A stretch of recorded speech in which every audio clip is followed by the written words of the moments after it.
ಮಹಾರಾಷ್ಟ್ರದ ಪಶ್ಚಿಮ ಘಟ್ಟದಲ್ಲಿ ಮಳೆಯ ಅಬ್ಬರ ಜೋರಾಗಿದೆ. ಈ ಹಿನ್ನೆಲೆಯಲ್ಲಿ ಅಪಾಯದ ಮಟ್ಟವನ್ನ ಮೀರಿ ಹರಿತಾ ಇದೆ ದೂದ್ಗಂಗಾ ನದಿ.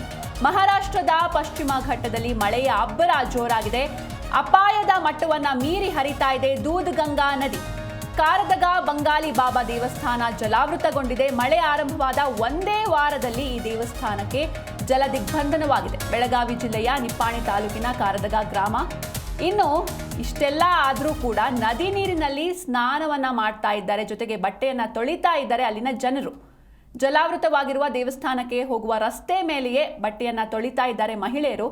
ಇನ್ನು ಕಂಡು ಕಾಣದಂತೆ ನಿಪ್ಪಾಣಿ ತಾಲೂಕು ಆಡಳಿತ ಕುಳಿತಿರುವಂಥದ್ದು. ಅಪಾಯದ ಮಟ್ಟವನ್ನ ಮೀರಿ ಹರಿತಾ ಇದೆ ನದಿಗಳು. ನೀವು ದೃಶ್ಯದಲ್ಲಿ ಕೂಡ ಗಮನಿಸ್ತಾ ಇದ್ದೀರಾ. ಮಹಾರಾಷ್ಟ್ರದ ಪಶ್ಚಿಮ ಘಟ್ಟದಲ್ಲಿ ಮಳೆ ಆಗ್ತಾ ಇರುವಂಥ ಹಿನ್ನೆಲೆಯಲ್ಲಿ ನರಸಿಂಹವಾಡಿಯ ದತ್ತ ಮಂದಿರ ಕೂಡ ಜಲಾವೃತಗೊಂಡಿತ್ತು. ಈಗ ದೂದ್ಗಂಗಾ ನದಿ ಕೂಡ ಅಪಾಯದ ಮಟ್ಟವನ್ನು ಮೀರಿ ಹರಿತಾ ಇದೆ.